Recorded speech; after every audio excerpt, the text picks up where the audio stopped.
The busy streets of Los Angeles were alive with the hum of car engines, the chatter of pedestrians, and the occasional flash of a paparazzo's camera. Among the crowd at a quaint outdoor cafe sat Johnny Depp, the Hollywood legend himself. Dressed casually in a loose shirt, scarf, and his signature fedora, he was nearly unrecognizable to the untrained eye. Depp had always preferred moments like these, away from the glitz and glamour, where he could enjoy the simple pleasures of life. A warm croissant, a steaming cup of coffee, and a good book. At a nearby corner, a young boy named Leo stood watching the cafe. Barely 11 years old, Leo's clothes were tattered, his sneakers mismatched and scuffed. His stomach growled audibly, a sharp reminder that he hadn't eaten since the day before. The enticing aroma of freshly baked pastries wafted through the air, pulling him closer to the cafe like a moth to a flame. Leo's eyes darted from table to table, scanning for an opportunity. That's when he saw it. A plate of untouched pastries sitting right in front of Johnny Depp. Leo didn't recognize the actor, seeing only a man engrossed in a book. The pastries looked irresistible, golden and warm, and Leo's hunger overpowered his better judgment. Summoning his courage, Leo crept closer. Johnny, engrossed in the pages of his novel, seemed oblivious to the world around him. With one quick, trembling hand, Leo snatched a croissant off the plate and bolted toward the alley behind the cafe. "Hey!" a waitress shouted, noticing the boy's retreat. Startled, Johnny looked up, his gaze following the direction of her shout. Instead of anger, his face softened with curiosity. Without hesitation, he stood, leaving his book behind as he followed the boy's path. Leo crouched behind a dumpster in the alley, tearing into the croissant with desperate bites. His heart raced, both from the exhilaration of his theft and the fear of being caught. He didn't hear the soft footsteps approaching until a shadow fell over him. "Hungry, huh?" Johnny's voice was calm, almost gentle. Leo froze, the half-eaten croissant clutched in his hands. He looked up, expecting to see anger or contempt. Instead, Johnny's eyes held nothing but warmth. I'm sorry," Leo stammered, his voice barely above a whisper. "I didn't mean to. I was just so hungry." Johnny crouched to Leo's level, resting his arms on his knees. "It's okay, kid," he said. "I've been hungry before. It's not a good feeling." Leo blinked, unsure of how to respond. You're not mad?" Johnny shook his head. "Nope, but I am curious. What's your name?" "Leo," the boy mumbled, his gaze dropping to the ground.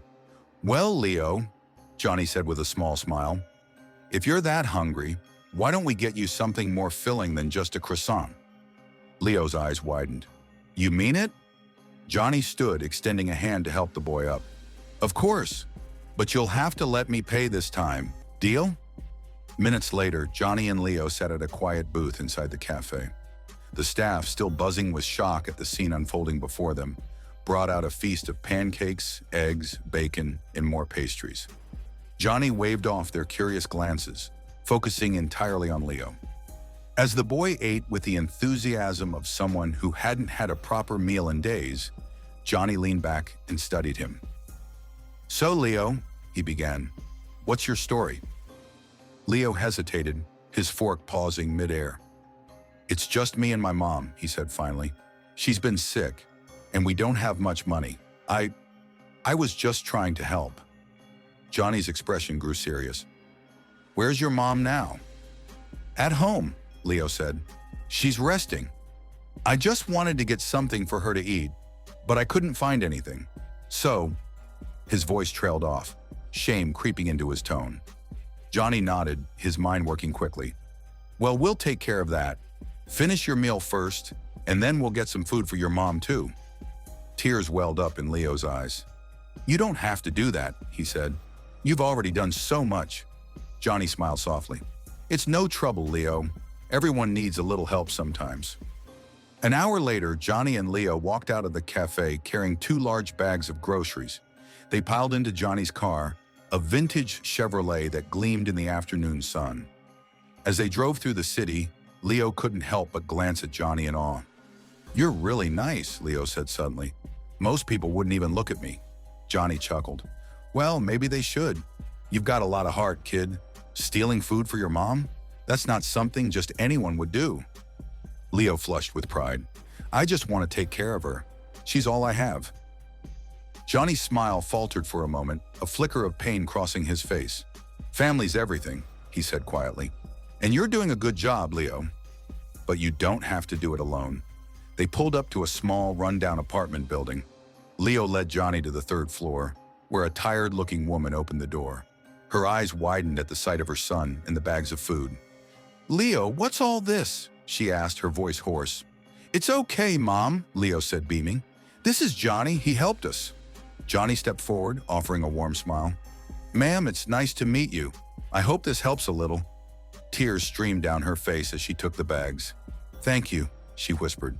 I don't know how to repay you. Johnny shook his head. No need. Just take care of yourself and this little guy. He's pretty special.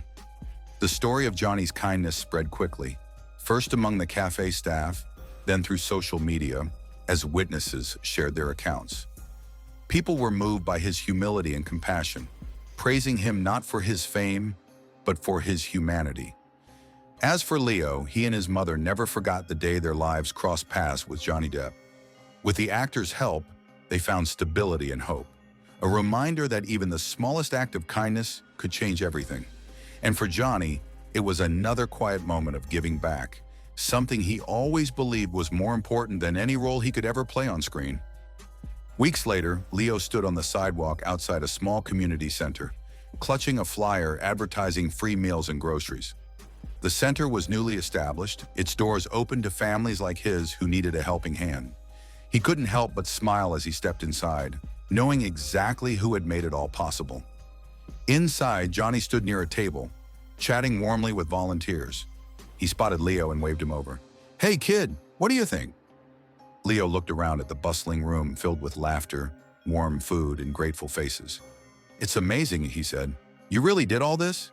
Johnny shrugged, his signature modesty shining through.